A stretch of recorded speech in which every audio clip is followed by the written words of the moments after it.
Thank you, Beth. So how's everybody doing?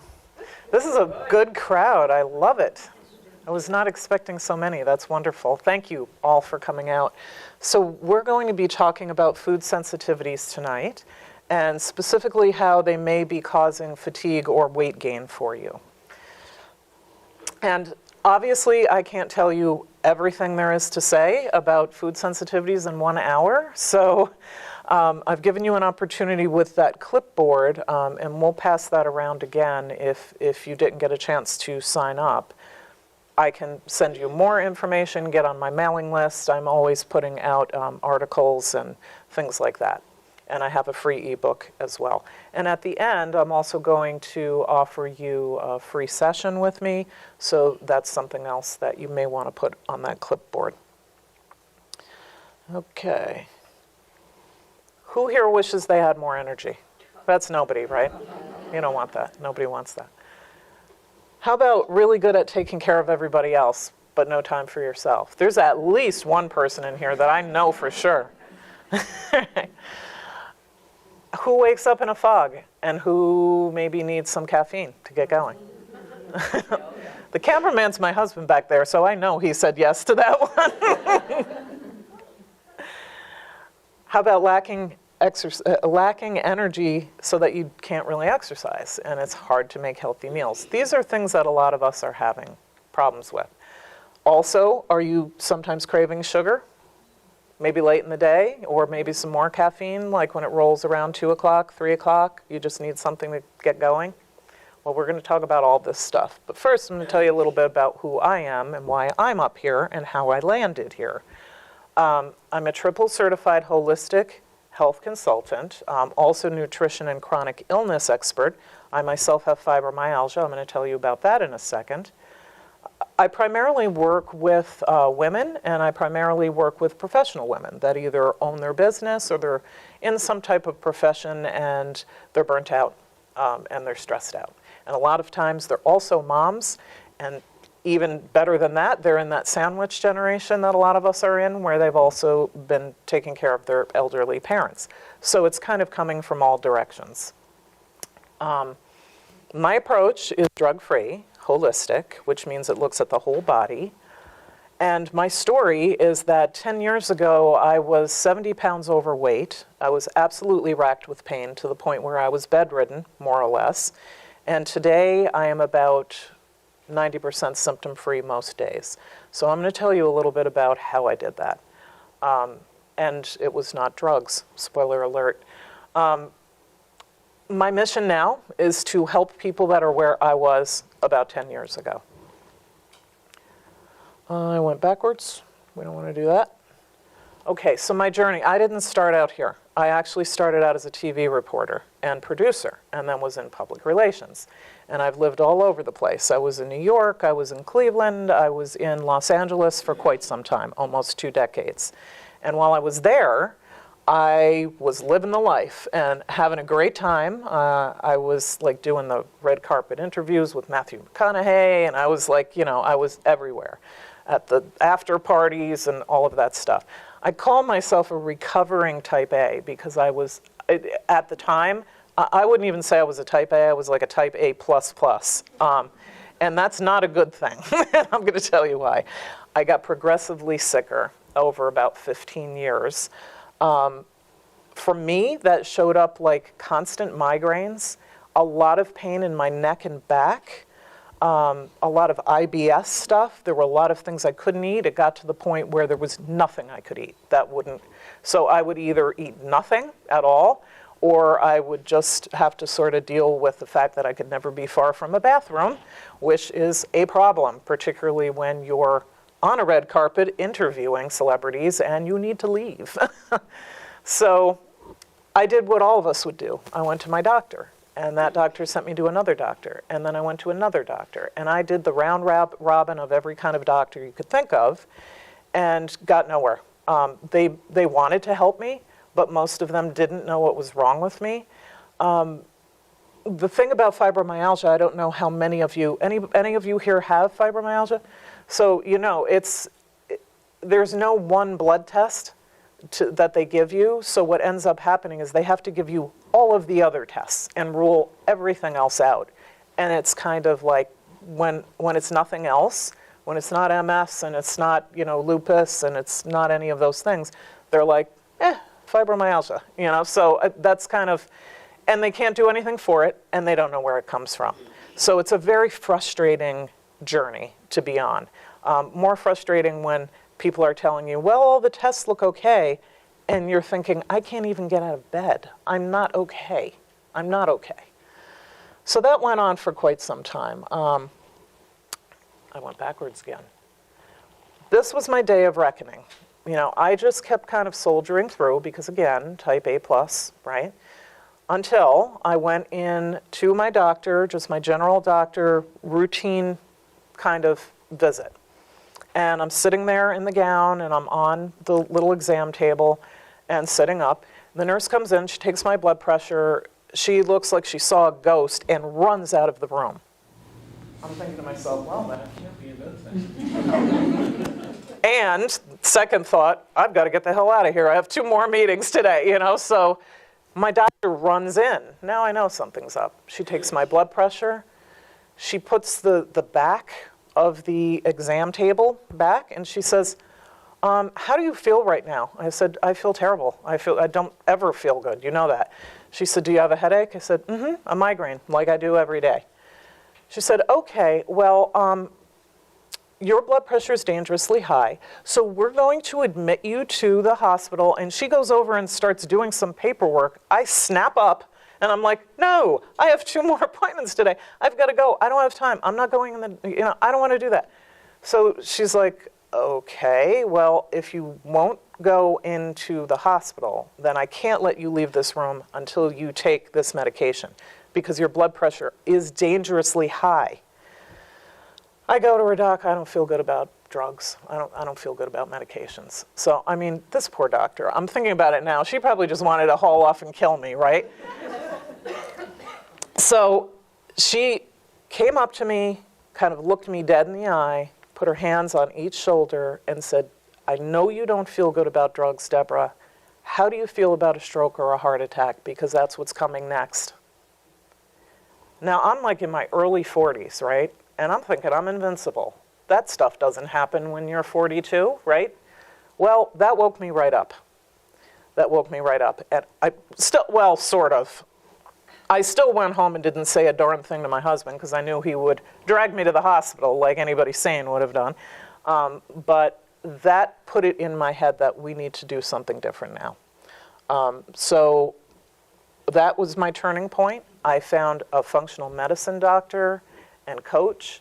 I changed a bunch of things in my lifestyle. I'm not going to say it was super easy, but within 6 months I felt much better. Within 1.5 years, I was kind of where I am today.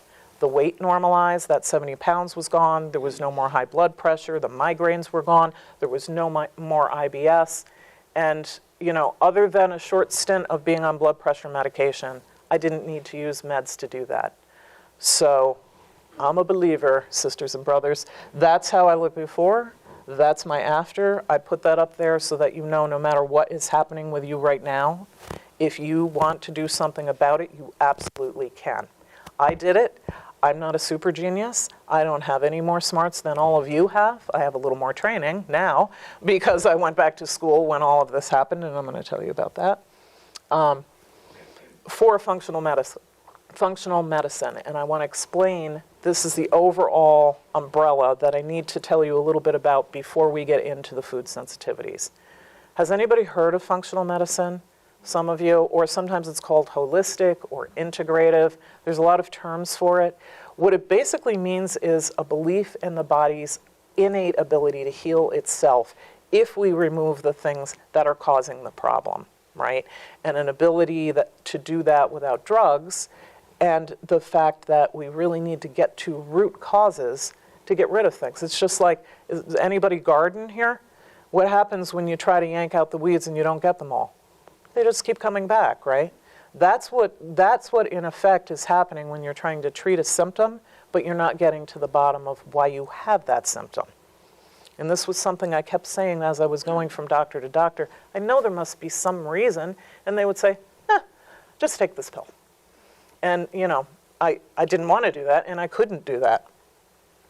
The mainstream it's also called allopathic medicine. The approach is called name it, blame it, tame it. Doctors go to medical school, and they learn to diagnose, right? And then when they diagnose, they have one of two ways that they can help you. It's either drugs or it's surgery, right? And it's not their fault. They want to help you, but this is how they're trained. Most doctors get the equivalent of less than 1 day out of their whole 10 years of school in nutrition.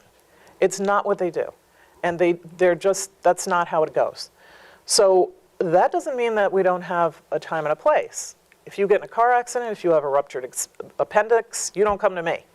That's where, trauma or something acute that happens, you broke your arm, that's where allopathic medicine shines. But for chronic symptoms, like all of the things that were going on with me or might be going on with you, they just don't have the tools in their toolbox.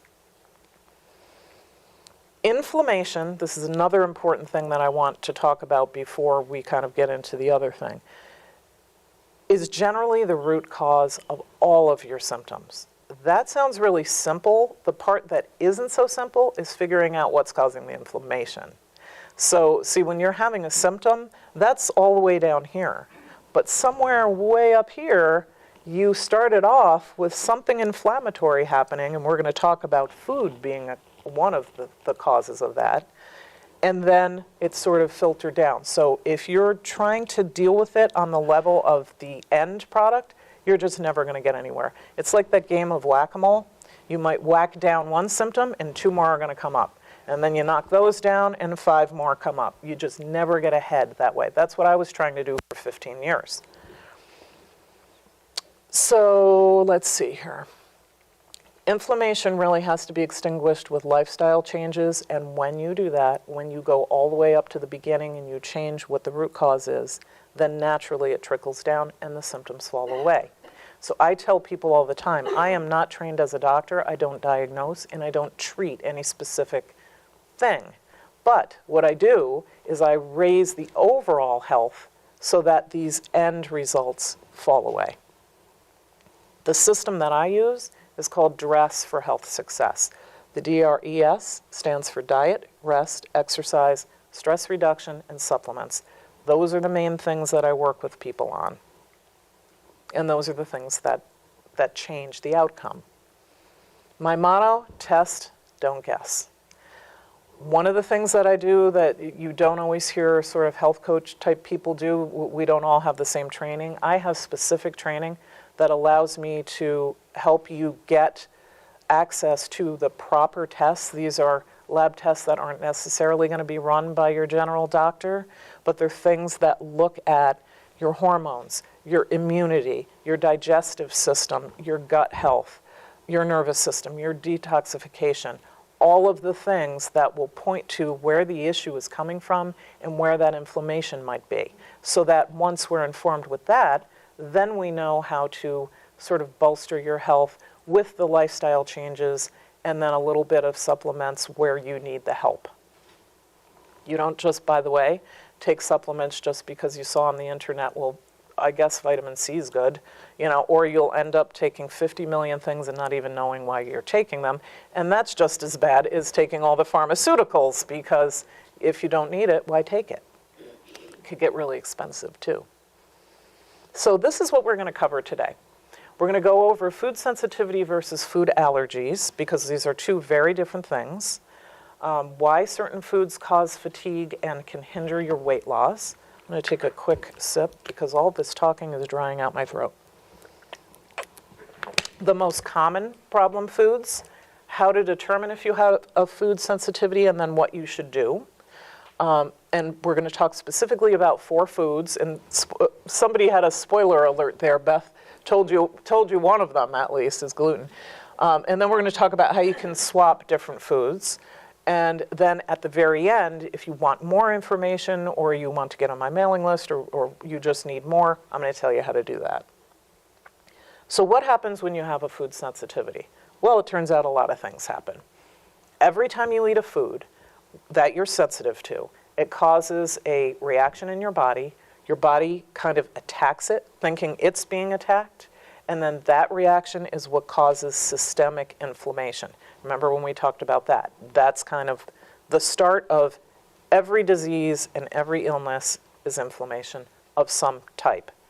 Now, food allergies are different because food allergies are something where you get an immediate and life-threatening reaction. You know, if somebody has a shellfish allergy and they eat a piece of shellfish, immediately their throat starts to close. They have to carry an EpiPen. That's very obvious.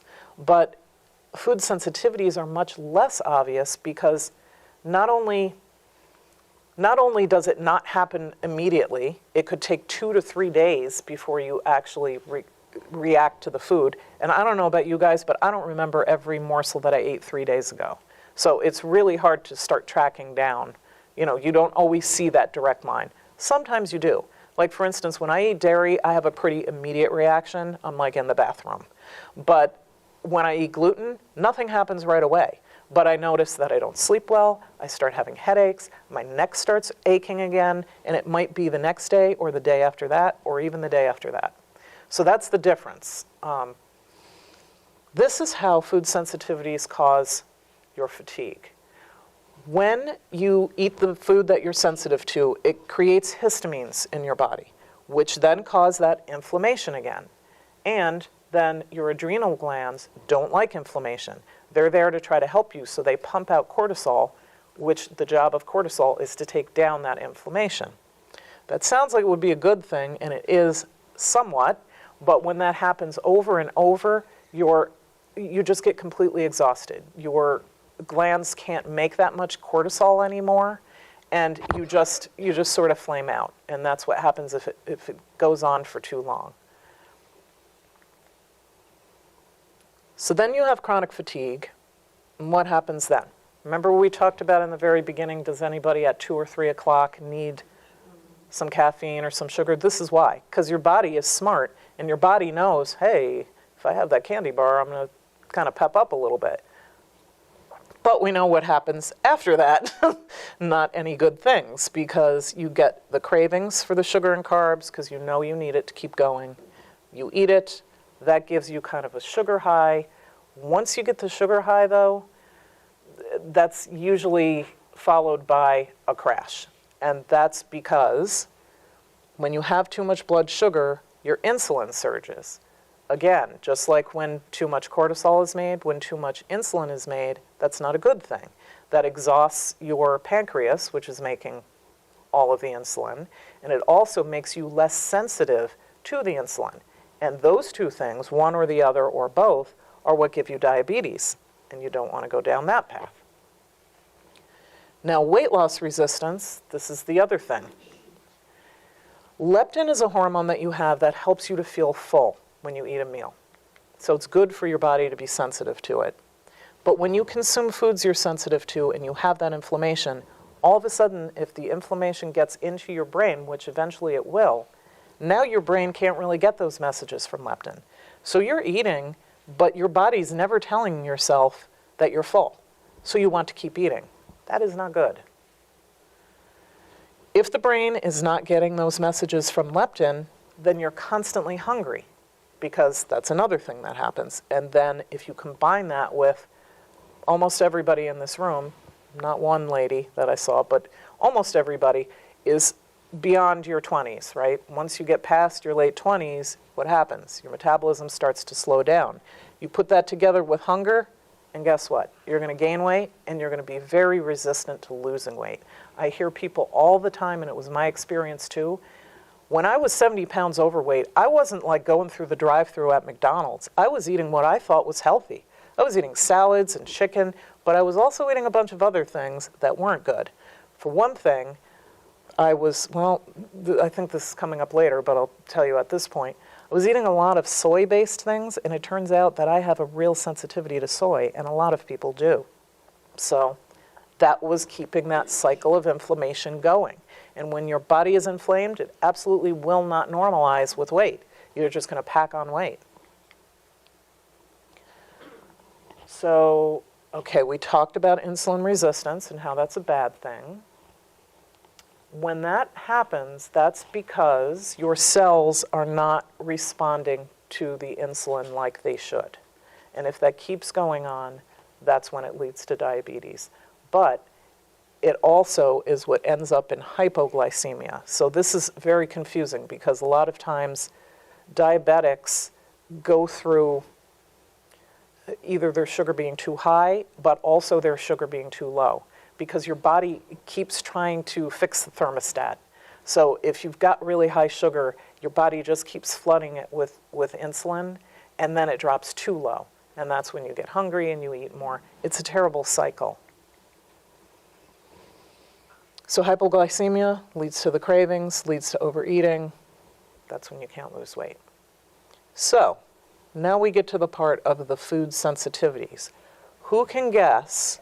Just yell out ones that you think might be on the list of 4. Dairy, gluten, what else? Soy, that's good. You guys are a smart group. Red meat? No, that's not one, although there are people that are sometimes sensitive to it. But Eggs? eggs are a good one, but that's not on my list. I only picked 4. Wheat, gluten, yeah. Corn, you got it. Yep, and I'm going to tell you why. Okay, so gluten, corn, soy, and dairy. There are some others like eggs that people sometimes do have issues with, but mainly these 4 are what we're going to focus on tonight. Now, why is this happening, right? Why are we hearing about it so much? Does anybody in here know someone who's gluten sensitive? Like everybody, right? Right. Or have celiac, right. That's another thing. My favorite functional medicine physician, his name is Dr. Mark Hyman. I'm going to share with you. He says, he's great. Follow him, listen to every word that guy says, he's a genius. He says, not only do many of us have a difficult time processing gluten, the wheat we consume in America has a much higher gluten content than wheat in its traditional form. Not only that, but a lot of it is genetically modified. And that means that our bodies don't really know what to do with it. They don't really know how to process it correctly. It just looks different to your body, a molecule of something that's GMO versus something that isn't. So that causes a problem. Another interesting thing about gluten, a lot of folks go overseas where they do not allow GMOs and they do not allow all the pesticides that we do here. And they're like, I was in Italy for a week. All I ate was bread and pasta. I was fine. And it's like, So I think that's a little bit of evidence that, and there's a lot more evidence than that, just that circumstantial stuff. So that is one of the reasons why gluten is a problem. Corn, now the problem with this is 88% of all the corn crops in this country are genetically modified. Besides that, corn has another problem. It has a few. Number one, keep this in the back of your head. Corn is what they give baby cows to fatten them up fast. And guess what? They're mammals too, and so are we. So if you eat a whole bunch of corn, and that includes popcorn, I'm sorry to say, that's, it's something that probably isn't going to be good for you, particularly if it's not organic and it's GMO. On top of that, the way that the corn is stored, it has a certain type of fungi, certain type of mold that's very toxic. And it's microscopic, so it's not like they don't see it on there. So it's the way that it's, in the silos and stuff like that. Soy. Okay, so somebody guessed soy. This also, 90% of the soy that's grown in this country is GMO. So you have that problem again. On top of that, I guess they keep genetically modifying things, and I understand from the farmer's perspective the reason why they do that. Does anybody know the reason? Because I didn't. It's to make the plant more resistant to the pesticides and the herbicides and the fungicides that they have to spray on the plant so that it doesn't get eaten up by bugs and stuff. So I get their point, but I personally don't want something that's been drenched in a poison. So no, that's really not good. And it does make you wonder, is my sensitivity really to soy, or is my sensitivity to all this stuff that's on the soy? Don't know. So I do know this. 28 countries in Europe have outlawed all this stuff. So 28 different countries that all have different ideas and speak different languages all came together on that one issue that, you know, we don't want this GMO stuff and we don't want the pesticides and all that. Yeah. Dairy. This is another one that folks have a lot of trouble with. And it's not only lactose intolerance. I think a lot of us have you heard of lactose intolerance? Most people know someone that has that. This is something that as we age as well, it gets harder and harder for us to digest, particularly certain racial groups. I'm Southern Italian in descent, and we're one of the ones that don't really do well with dairy, which you would never know because my mother put sauce and cheese on everything. But that's why everybody gets sick. So what that does is that just keeps that inflammation going, right? Every time you're having dairy. So if we go back to my personal story or the story of a lot of clients, every single day in every single meal, I was having one or more of these four and some others that were irritating me without me even knowing. I would make a nice big salad and I would put the feta cheese on it and I would, you know, have it with a slice of bread, you know, whole wheat bread though, you know, and I would, all of these things. It was like I was getting this in every meal. Plus I was eating a lot of the plant-based, now they're called plant-based, but at that time it was just meat substitutes because I was a vegetarian for 15 years. And it turns out, I'm not saying vegetarianism is wrong for everybody, but for my particular metabolic type, very wrong. Actually, like a blood type O, we tend to be meat eater people. I don't really like meat, but I have learned that for my body, I have to eat meat. It was one of the first things my naturopathic team told me, and I told them, no way, I don't believe you. And they said, keep doing it your way, or you can get better. So I did it their way, and I got better. So I eat meat now. Not a lot of it, but I do eat some. How to determine if you have a food sensitivity? Well, the very best way, remember I said test, don't guess. You can do things like elimination diets, you can try to pinpoint, but that requires you to write down every single thing you're eating for many weeks at a time and try to do the detective work, which we sometimes do. And it is helpful to kind of log what you're doing with your food. But if you really want to know, you should do a food sensitivity test. And the ones that I work with are ones that you don't have to necessarily be eating the food. There are some tests that your doctor can give you, but if you're not eating gluten, it won't show that you shouldn't eat gluten. So that's kind of not really helpful. I need something that's going to tell me what are all the things I should stay away from. And good food sensitivity tests don't only look at food, they also look at things like additives and colors and different things that might be in your processed foods, which is one of the reasons that one of the places that I start with clients is trying to limit the amount of processed and packaged food, because they all have either soy oil, corn oil, gluten, and a lot of the labeling, they don't have to necessarily reveal that. So it's much better if you can try to center the bulk of your diet around things that you make from scratch out of real, actual food. So real meat, real fish, real chicken, real veggies like they come out of the ground. The phrase is eat things that come from a plant but aren't manufactured in a plant. That's kind of the phrase to think about. So here's some substitutes. I told you about those four that you want to stay away from. So what are you supposed to do if you're eating those four?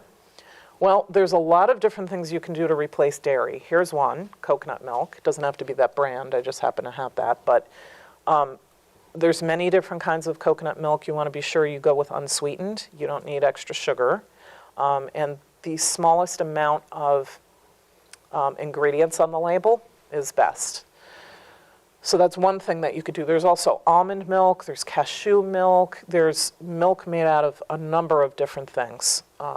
So you can always swap that out. Particularly, a lot of people say, oh, I have to have my milk in my coffee. This is really good in coffee. As far as gluten-free, I put up there some zucchini pasta. They're called zoodles. But there's also a lot of really good gluten-free pastas now, too.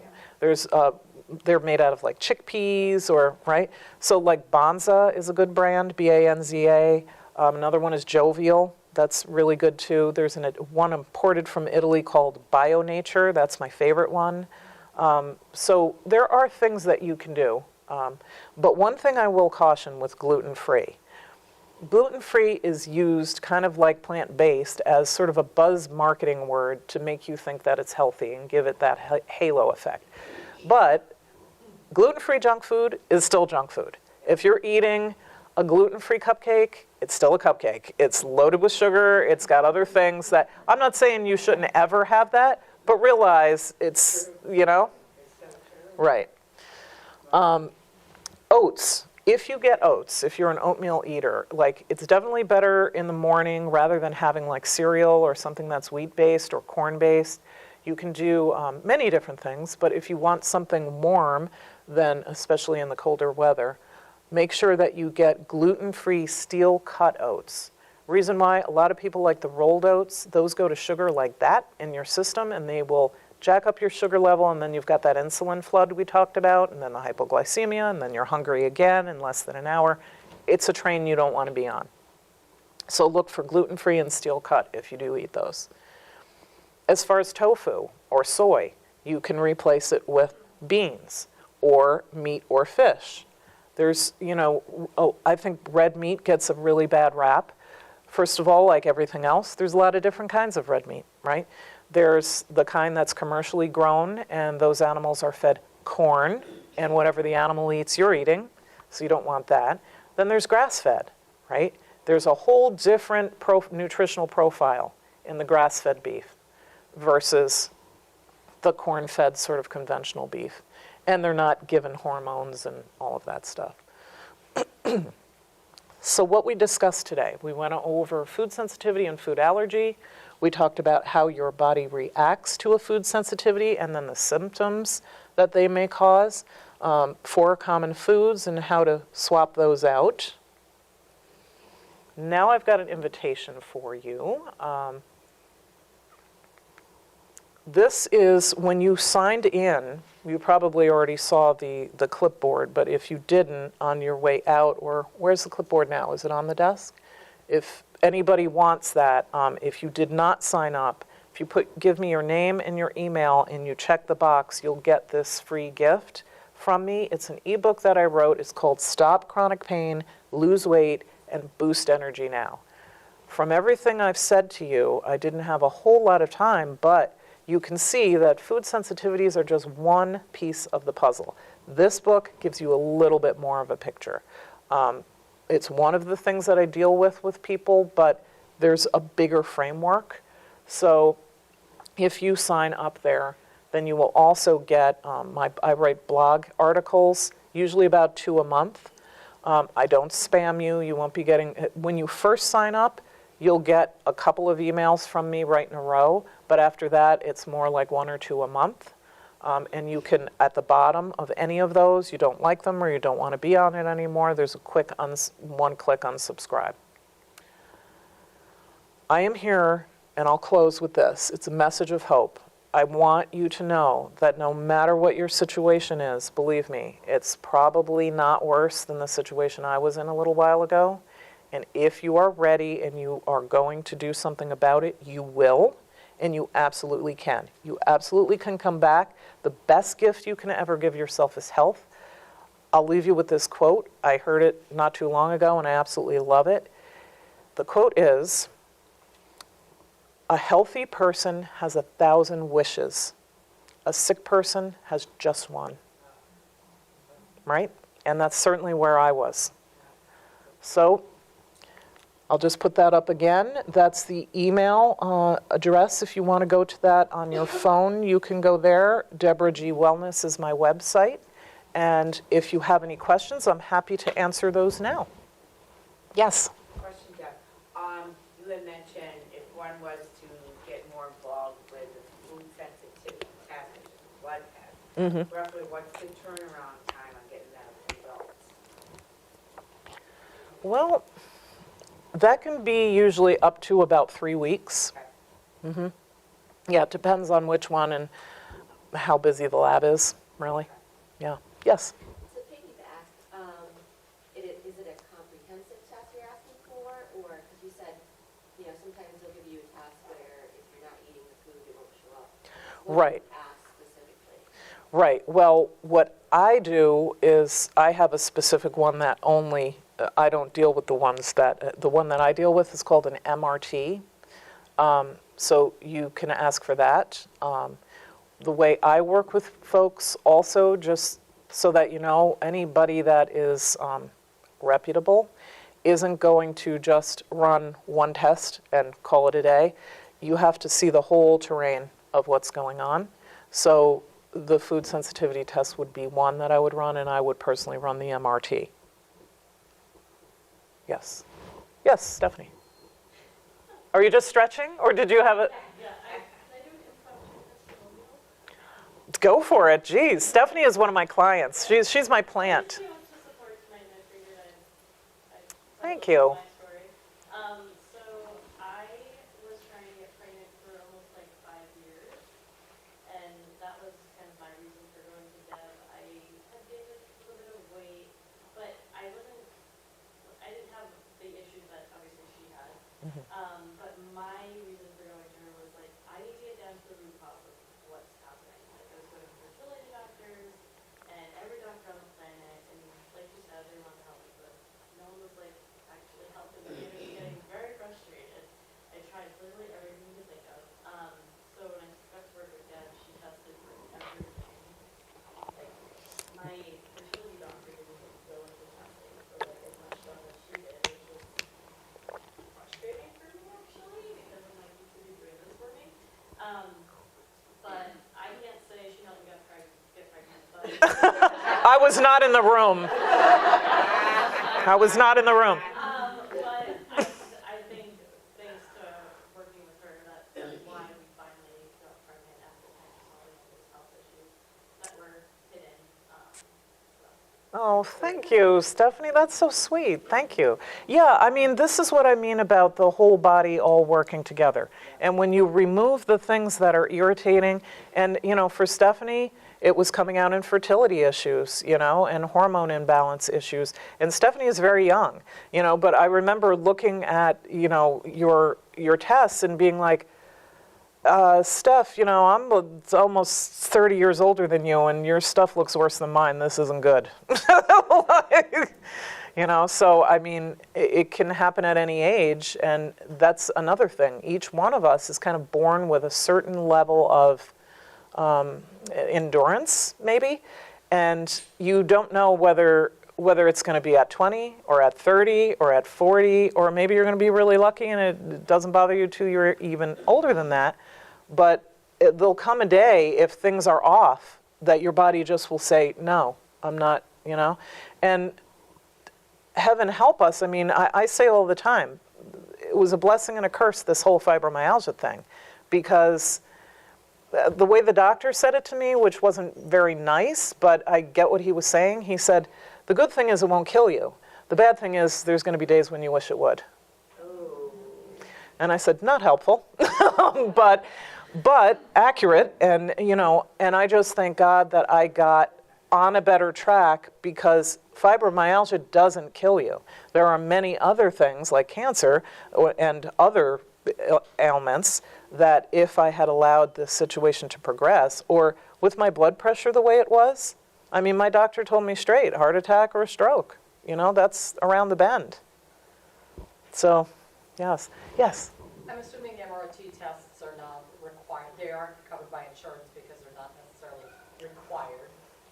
Do you know if that would be covered under like a health savings account? Yes. Okay. Yeah. I think, well, I said that too quickly. I know some of the tests I do are and some aren't, and I don't remember exactly. But you know what? I have your email, and I'll find that out and let you know. And then the follow-up question to that is, your services, are they covered under? I Would believe they are. Yeah, I believe that they are. Yeah, but not, unfortunately, insurance. I really hope that changes someday, because I think we're all moving in this direction. The old system's not quite working for chronic issues. I read a stat the other day that said, I think by, what was it, like 2030? It was ridiculous, it wasn't that far away. At least half of the population will have diabetes. And it's like, they're just stating it like, and that's the way it's going to be. It's like, this is not good. Let's look at why that's happening and how to make it not happen. Right? Any other questions? All right. Well, thank you guys so much for your time. I really appreciated it. Thank you. I hope this was helpful.